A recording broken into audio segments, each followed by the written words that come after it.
Yeah, let's go ahead and get started here. Thank you all for coming late in the afternoon. Appreciate it. And hopefully we'll get you guys in and out of here in a half an hour and no more than that. But this is how I like to structure this opening presentation. I'm going to talk for about 10 minutes just to give a little bit of an overview. And then I will let Courtney, who is the brains behind this in many ways, tell you a little bit about what she handles on her end logistically, and then I'm going to leave, and I'm going to turn it over to these three fine VLS graduates of the Montana Field Seminar, and then you can talk about it without me. So Lord knows what they're going to say, but you probably want to hear it because the overall goal here, my true objective for today is to give you all a realistic idea of what this is about, sort of both good and bad, because I don't want you to invest a whole bunch of time and money in coming out to Montana, and I don't want to invest a whole bunch of my effort into students that, for whatever reason, this doesn't work for. But the flip side of that is that if you have even that much interest, then that's a good place to start, and I want you to come. So the course is held in Montana. Come on in. And Idaho, based out of Missoula, and some students drive out, some students fly out, but it's like you can't show up late for class because we leave, have an initial lecture in a classroom on the first day at the University of Montana, and then after that we're out in the field. And so the format of the course is we spend 4 days in the field, on the trail, backpacks. It's not car camping. There's no showers. But so go for 4 days, we'll come back. You will have Thursday night through Sunday off. And some people go to Glacier. Some people hang out in Missoula. And then we pick up again that Monday and go Monday through Thursday again. So the class, I want to emphasize that is school, okay? I mean, this is a travel log, and nice pictures, the sun is shining, which it doesn't always do. But this is school. And so we meld what I call a traditional classroom with experiential education. And because of the school's requirements and their, people that accredit the school, they want to know how many hours of, come on in. They want to know how many hours of class time. And I actually keep track of it because I don't want to have the dean breathing down my neck when they see pictures like, some of the other pictures here, people hiking and fishing and all that, but it's not vacation. And it's class time. You're expected to read, by your headlamp or get up early or whatever. I'll let them tell you whether they think the, reading is comparable to a residential classroom, whether it's more or less, but it's, we show up for class. It's a small group, so you're going to get called on a bunch. You can't hide. You can't, say the dog ate my homework, and you certainly can't call in sick. Like people, not any of you, but other students might do when they haven't done their homework. Send a note to the professor, I'm sick, and don't show up for class. So the point is you have to have a motivation. I want students that are motivated, willing to do this. It's not like, a couple hours of class and go home and call it good. We are joined at the hip for 4 days. And so we have class usually a couple hours in the morning, and then we do an activity that is not always mandatory, but people generally want to do something. And then we come back and have class in the evening. So the target is 4 hours, 3 to 4 hours worth of class time a day. Don't always hit it, but certainly shoot for it. While it is not necessary that you are all hardcore wilderness instructors, it doesn't take some quantum of outdoor activity. I want to be clear that there is, we are out in the woods. There is an element of carrying your own pack. Physical exertion is required, and it's not. We hike a few miles into camp. It's not like we're doing 20-mile hikes with a pack on. But my point here is that I want you to have some level of experience, and so the application process will have some questions about what's have you been backpacking before? What's some of your outdoor experience? It is possible, and I have had a student or two that either had never been backpacking or had just not that much experience, and they worked out okay in the course, but they were willing to spend some time in the summer with some more experienced people actually getting out. This is not the place to come for your absolute very first backpacking type trip, because we want to have a group that, and there's different levels of fitness. I want to be clear about that. It's not like everyone has to be some kind of super athlete, but there's some kind of basic requirements of being able to put a 35, 40-pound pack on and walk 3 or 4 miles and not fall apart from doing it. Be able to get up the next day, have class, and go on a day hike with a pack and stuff like that. And we hold class in different places. The idea here is what we call experiential education. And so here we're talking about Forest Service roadless policy. And the focus of the class is Forest Service management, I think, in a nutshell. Public land management, maybe in a broader context. Utilization versus preservation. I mean, it's not all straight law. It's certainly a class that is well suited for MELPs, LLMs. It's not just straight law. We get into policy, we get into philosophy. We read a little, sort of touchy-feely wilderness stuff. But the class, this is a class on roadless policy. We are in an area that is not wilderness. It's protected, but there's motorized use, and to try to see and visualize and experience the issues rather than just read about them in a case book. This is one of our favorite hikes that we do pretty much every year. We're right on the border of Montana and Idaho, literally right on the border, and we can see how we have 2 national forests, one in Idaho, one in Montana, with different management objectives, and yet when you're there, it's like, hey, this is all the woods, right? Why do we draw these arbitrary lines and manage lands differently when ecosystems don't follow state lines? And so these are some of the things that we have an opportunity to explore. There is some time for some fun stuff. We definitely get some fishing in, and some hikes that are more just to go out and explore and not worry about law or policy or any of that stuff. That's definitely part of the class. But to come back again to my central premise here is that it's not a vacation, and there's lots of nice pictures. The sky is often blue. The weather's generally pretty good, but it can rain, it can snow. There might be bugs, there might not be, but nothing like in Vermont in June, I'll guarantee you that. But, this is not just a travelogue to come out and have a good time. It's school, first and foremost, and that just comes with the territory. Okay.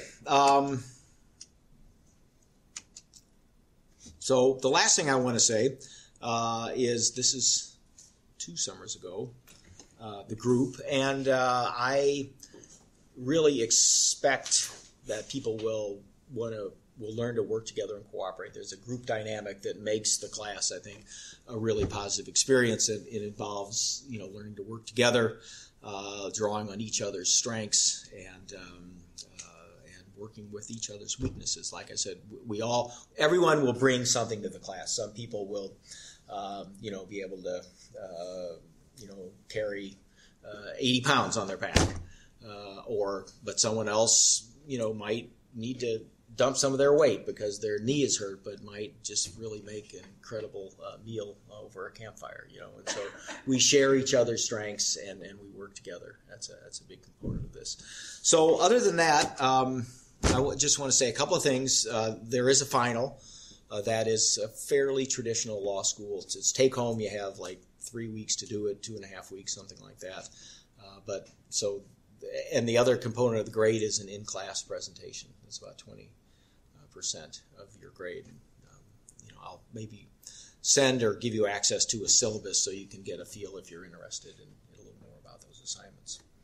So that's all I have to say. I would be happy to take a few questions if you have any, or if not, I'll let Courtney tell you a little bit about the application process. Okay, great. Oh, yes, sir. So it ends the Thursday the 2nd? That's right. Yeah. So, okay, good point. This is summer session 4. So if you're in the summer curriculum here, it works out fine. I have found people that have internships and summer jobs, and I'm happy to write a letter saying, this is a real deal, and people can plan and work around those. But yeah, it's usually the last week of July, first week of August, Monday through Thursday. So when the class ends on a Thursday, it usually ends late afternoon. Probably can't fly out that day, but you could hit the road that Friday. Yeah. Okay. I'm just going to log out of this here. All right. Well, hi everyone. Thank you for coming out this afternoon. It's really nice to talk about summer when it's middle of January. So I guess the main question that everyone asks me right about now is, what about the application? And how do I get the application? And when do you need the application? So the application is 1 page. It's just it'll take you 5 minutes or less to do it. It's a 1-page application. And I'm going to send out a link to access it when I send out the link to this video, so that I'll send it to everybody, not just the people in this room, so that the people who aren't here have a chance to watch the video and then access this 1-page application. Okay, actually it's 2 pages, because on 1 page is the application, and then on the backside is a short standard waiver, including emergency contact information that you can give us. So we just collect all of that up front. And then, so that will probably go out, I think within a week, whenever IT gets the video back to me. So look in your email, you'll see it in your email. I'm upstairs in the Environmental Law Center, so you're welcome to find me there if you have any questions at any point, or if you just want to drop it off instead of emailing it, whatever's easiest for you. Okay, so the applications will probably go out within a week, I'm thinking. And then they're due back mid-February. There's a deadline on the application, so you can't miss it. The applications are then passed on to Professor Tucholsky.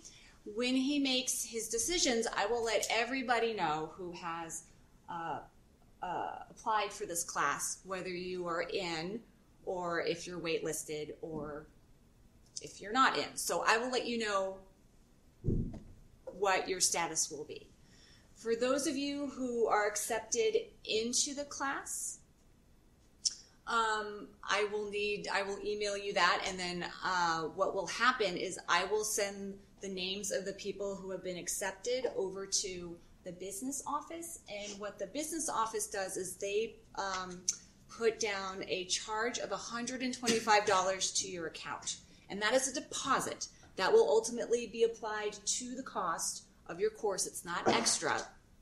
It's just a deposit. And that's because, again, as Professor Tucholsky was saying, we really want to encourage people who are serious about taking this class, because we found in the past that sometimes we'll have all these people sign up, and then a couple weeks before it's time for the class, I'll get a notice from them saying, oh, I've changed my mind. And at that point, it's really too late for someone else who's been on the wait list to make their plans to come all the way out to Montana. So we're trying to be fair and to really get people who can commit to taking this class. So, and then at that point, I stay in touch with the class about what their plans are for how they're going to get out there and where they're going to stay when when you get out there. Because when you get out there, we have students stay at the University of Montana. There are dorm rooms there. And you arrange that with the university directly. And so there'll be an application form for that I will send out to you. And then you submit that to the university, to them directly. And some people have friends and relatives out there that they'll stay with. And that's fine. As long as you can get to where you need to be, that's your prerogative too. And I think that's it as far as my end. Yeah, just a point, and I'll let these folks talk about the benefits or lack thereof of staying. So we have an arrangement with the University of Montana, which is where we meet for our trips. It's where I drop you off. It's where I have my in-class lecture. And, you know, dorms, right? They're very convenient. They have Wi-Fi. Everything is there. You need a place to keep your stuff while we're out in the field. Your laptop, if you bring it, and other clothing and that sort of thing. Some people have Airbnb'd it. That's okay. I don't care. Other than we can't run all over creation trying to pick people up. When we leave, it's like 1 o'clock. We need to get on the road at 1 o'clock so we can get in camp before dark. That sort of thing. So the dorm is sort of the least common denominator, easiest of options. People have friends, family, whatever. That's your arrangement to make. I want you to be communicating that with Courtney so that we have an idea.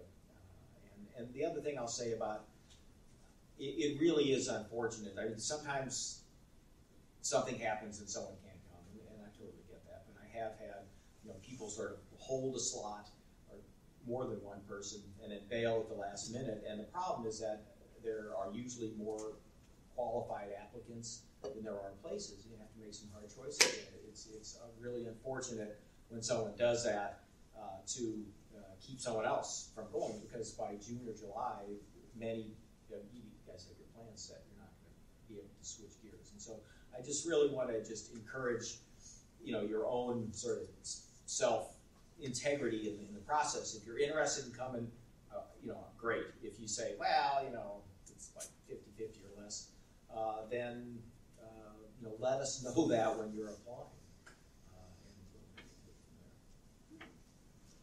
So I'm going to bail here because I want these three to talk for maybe a couple of minutes, and then I really want you to ask questions if you have them. I mean, the idea here, like I said, I want all of you to come. I really do. This looks like a great group sitting here, but I want you to come having some real information and understanding about what you're getting into, and not just because, gosh, it looks like it's going to be. Any other questions for Professor Polsky? Okay. All right. The floor is yours, guys.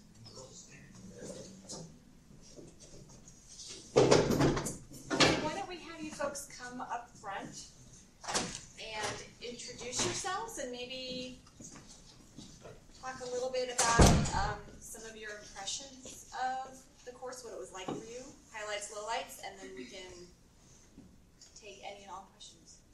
Okay. I'm Kat Kelly. I'm a 2L. And I'm Kyle Sasser. I'm also a 2L. I'm Dylan Post, also 2L. So Highlights, lowlights. So for me, the highlights of the trip there was a lot of them for me. I really appreciate this class.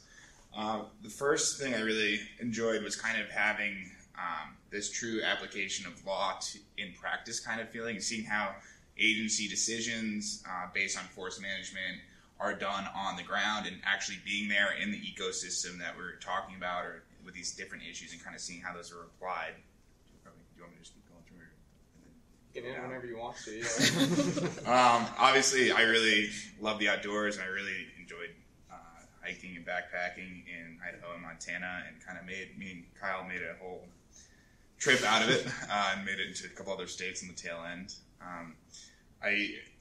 And also, having taken the course recently, it has come up a lot in job interviews, and employers really like to talk about it because it's different, and it's not what they see from most law schools. And recently, I had probably a 20-minute conversation about it during an interview.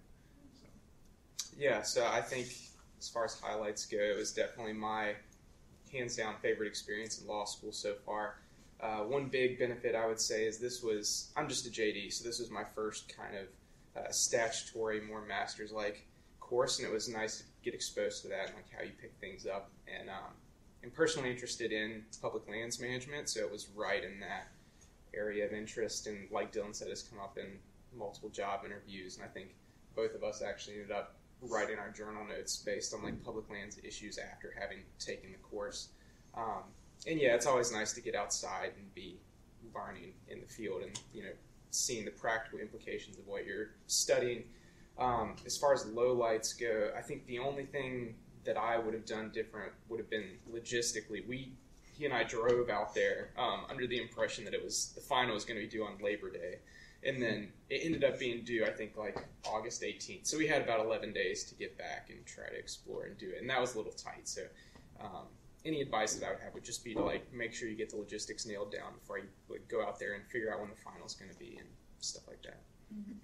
Highlights for me, if you're interested in land management, anything to do with wildlife, wilderness, forestry, any of those fields, this is a really good course. It introduces all of that, and Professor Tucholsky asks a lot. He wants you to know a lot. So I guess maybe that's a low light. You have to be prepared because you're going to get cold called 5 times a day, and if you don't know what you're doing, you're going to look like an idiot. And because it's such an intimate class, and there's a lot of reading. You're going to stay up most of the night reading. You're going to wake up early and read. But back to highlights, it's a great experience. You get to see Montana and Idaho like you've never seen it before.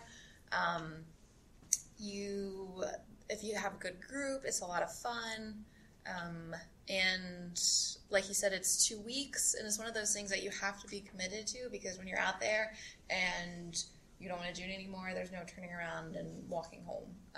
So you have to be ready to do law school and be backpacking at the same time, which are both very hard things.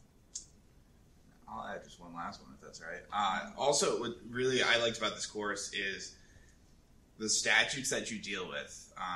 Once you kind of learn the framework of these 3 or 4 statutes that we focus on, they really apply to most land management stuff. I just worked a lot with the BLM instead of the Forest Service on the no topic, and because I took this course, everything came really easily and simply, and I kind of knew where to look in the statute without even having to read it yet. So that was a nice thing. And also, I mean, it's a great way to spend 2 weeks with your friends. I know we were all friends beforehand, and we weren't in this presentation, to be honest. I think Kat sent us the link, and then we all got on board, and it was fun. So. Yeah, so these aren't really highlights or lowlights, but just a couple more like pieces of advice, because Professor Tucholsky touched on it too, and Kat touched on it. But yeah, there is actually a lot of reading. I do think it's pretty comparable to a normal 3-credit hour class. I mean, there were some nights when we were reading like 75 pages in a tent, which is unimaginably uncomfortable. It's very difficult to do. So like, if you go out there, like get one of those crazy creek chairs. I think I got fed up with it and bought like a blow up couch at one point and packed it in. So that was interesting. And like Kat said too, you are going to get cold called a lot, but it is a pretty at least for us, was a nice group of friends. So if you didn't know something, it wasn't a huge deal. And like everyone's getting slammed with a lot of reading and a really like new environment for absorbing material. So I wouldn't be too worried about it.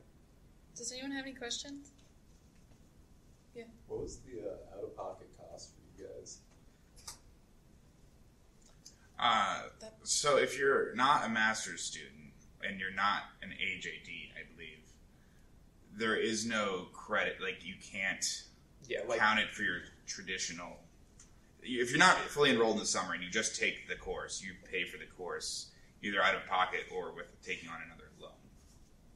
Yeah. So I don't think I mean, we're all just JDs, right? I don't really know how it works. I think that might be a question for you. No, That's a great question for financial aid. Yeah. Go ask No, and I financial believe aid. that they can give you some more concrete numbers to work with. I'm not sure. Yeah. Did you pay for your own tickets down there? Yeah, you have to find your own way out there. These 2 drove. I flew. I was in Colorado, and I flew out from Denver. But it was nice because then Dylan picked me up from the airport and stuff like that. So it is nice when someone does have a vehicle or someone rents a vehicle. That's why you have to like the people you're going to be doing the program with. Because if you don't like them, then it's kind of miserable. But I believe there's financial aid available for these extra expenses, not just the tuition, but then the expenses associated with this particular course as well. There is. I believe it depends on, like you were saying, individual student statuses. So that's why you should check with financial aid. Yeah, like I know for at least me personally, like being just a JD, they wouldn't apply any of my merit scholarship to like a summer course. So it is like a very individual specific thing, but I would go talk to them. That being said, as expensive as it was totally worth it. So It is, and it's, sorry, not you can hold on to it. So it is considered a field study. So I don't know if any of you guys have science backgrounds. And when you go through law school, you really don't have field studies, but we're applying the law in this environment, so technically it is considered a field study, which is a line on your resume, which also shows up on your transcript. And like these two said, it's a conversational piece in interviews, especially if you want to get into this type of law. Go ahead. So were you able to do an internship then go out? And if so, like how do you say that like in your interview? Like, I'm going to leave in July instead of the whole summer kind of thing.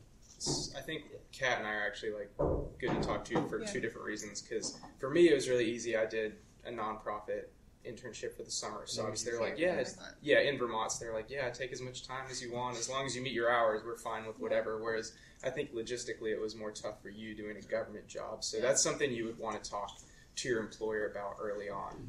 And it might just mean you start your internship earlier, meaning like you do your finals and then you start your internship. Where sometimes people like to like hang out for a couple weeks, you get to work, so then you can end early.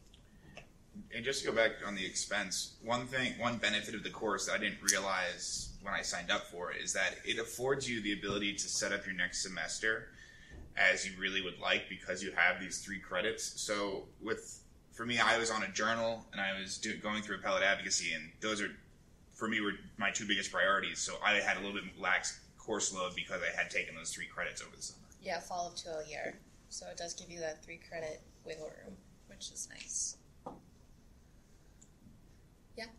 So do you have like all the reading, do you have like a textbook you're hiking in with and everything, and like or is it like a binder after the course? So there's a textbook, so you do pre-reading from the textbook. And then that's what the first class is about, which is really like history, like how railroads were made, etc., like Western land use. And then you leave that, but you have, he's going to assign reading on a twin site, and there's 8 classes, and each class has an extensive amount of paperwork that you need to print out. So you need to have a printer. It's not really environmentally sustainable, but whatever. You print it out, and you take it in with you, and that's what you pack in with you. And it's kind of nice if you can do it. So some days you'll be in the woods for 3 to 4 days, and then another stint 5 days. So you can just take only what you're going to use instead of taking the textbook. And I think the textbook used was really cheap. Yeah, the textbook's like $20. They have it on reserve in the library too, and his idea is just that everyone can access it before they leave. And there's like 120 pages it's like introductory material, but I think Dylan and I both found a brand new copy of that same casebook on Amazon for $20. So, and I've used it for like everything since then. I use that for my note too. I mean, if you're into public lands management, the Coggins textbook is the only one. Yeah, and then I mean, as far as like packing in your stuff, it's not that big of a deal. Like what I did was I had a binder for each week. And then the actual hike-ins, like Tuholsky said, aren't that bad. Like getting to camp when you're going to be carrying all your weight is relatively easy. Mm-hmm. It's the day hikes that are a little more physically taxing. Yeah, and I think, I guess I never set a low point, but it was very hot this past year. More so than normal, but hopefully that shouldn't be the case again. And it's, I mean, if you've never been out to Montana, it's a different environment. There's big bears, there's other things you need to think about. So just keep that in mind. It's not, you don't really necessarily go to a walking trail and just kind of walk around like you're going into the wilderness. But definitely, I think I made some new friends. We had a good friend group going into it, and it's we all still reminisce about it all the time. So. Yeah, I think we all wish we were back. Yeah. Any other questions? Yeah. So do you camp for like 3 or 4 days and then head back to the university and like switch up your stuff and then get picked back up at the university by the professor? Yeah. So So logistically, like they drove out there. I flew. A couple other people flew. You have, like you said, class Monday morning at University of Montana. but everything's ready to go. And then at 1 o'clock, he picks you up and you guys head out. And you're out for 4 days, and then you come back and you have off. We hung out in Missoula and did the nightlife. And then on Monday, we went back out again and did the same thing again. Yeah. And so we did the Airbnb route, and I guess a piece of advice on that is we were lucky enough to have the first week away. We could just leave our stuff at the Airbnb because they didn't have any tenants coming in. But if you're doing an Airbnb, make sure you find someone who either has family or has the dorm. To store your things. Yeah. Anybody else? Cool. Nope, I great. think Yeah. if any other questions come up after the fact, I think these folks would be more than happy to answer over email. If you just want to send an email, or to myself as well, Courtney Collins. Happy to answer questions at any time. And yes, If you're not an experienced backpacker, is this a terrible idea? Yeah, I would say so. Just because, and he's going to ask appropriate questions on his questionnaire too that will be part of the application. Like, he wants to see that you've done some recent backpacking I wouldn't be trips going in. discouraged by that, but you might be. Okay, so you've never been backpacking, but you've been camping? Is that like the same? Is this a terrible idea? No, I think I think you need to think about the level of like what you want to do and what you want to get out of it, because when you're going to be going to bed at midnight and it's dark, and then you're getting up at 5 a.m. to do all these readings, and you haven't showered in 4 days, and like people are making you angry, and you're out in the wilderness. You know what I'm saying? You have to like deal with all these things. But it's a great experience, and so I don't think it's a bad idea, but I think you need to think about what you want to get out of it, and if that's worth more than the ailments that might come with it. But, and also just, we had a pretty intense group but it's not like the most intense backpacking. It's it's a short hike in. It's not like you're doing 10-mile days with a full pack. Get in 3 or 4 miles. Get into base camp was always really easy. It's like 5 or 6 miles flat going in. It's like the individual day hikes can be tough, but like he said, usually he'll split groups or make those optional, and he really tries to accommodate based on like what people can handle. So. Mm-hmm.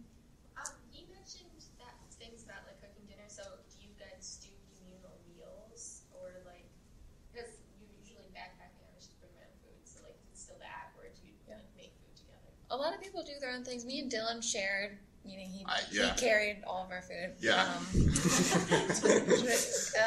We did have like a whole group communal dinner, which was really nice, but it was because our group got along. Yeah. And he said in years past, groups haven't gotten along and no one wants to share anything. So I think it depends. So if you have a friend you're going with, or like 3 of you, you can share like a Jetboil and your rations. Yeah, I was gonna say, like, because I packed in all my own stuff personally, but there were also a couple times when we did really nice group meals that were amazing. Like, everyone brought like a taco related item one time, and we just had a buffet line out on a rock, and it was great. He appreciated that, and I think at the end of the course you'll go to one of his friends' places, and we all chipped in to make a big kind of family style dinner there too, and he really appreciates the teamwork too. So it's really just like however you and whoever else is in the course want to go about it. And you know, when you kind of, if most of you are 1Ls, you kind of, I think by the end of your 1L, you really have a good grasp on how to deal with like law school. So as much as it's big readings, and maybe it'll look like it's more than what your bar courses were, it's kind of very tackleable. It's not. I think it's a good it was a good transition for me into 2L year. Yeah, it's very useful too, especially from an environmental perspective, because I hadn't taken really any other environmental class. So it's nice to get away from all that case law during your 1L year and finally start reading the larger environmental statutes and the land management specific ones. All right. Cool. Are you guys gonna do it or no? But yeah, if you have any questions too, feel free to like ask us anytime on campus. Yeah, we'll probably talk your ear off about it. Yeah. Thank you guys so Yep. much. Thank you. Thank you.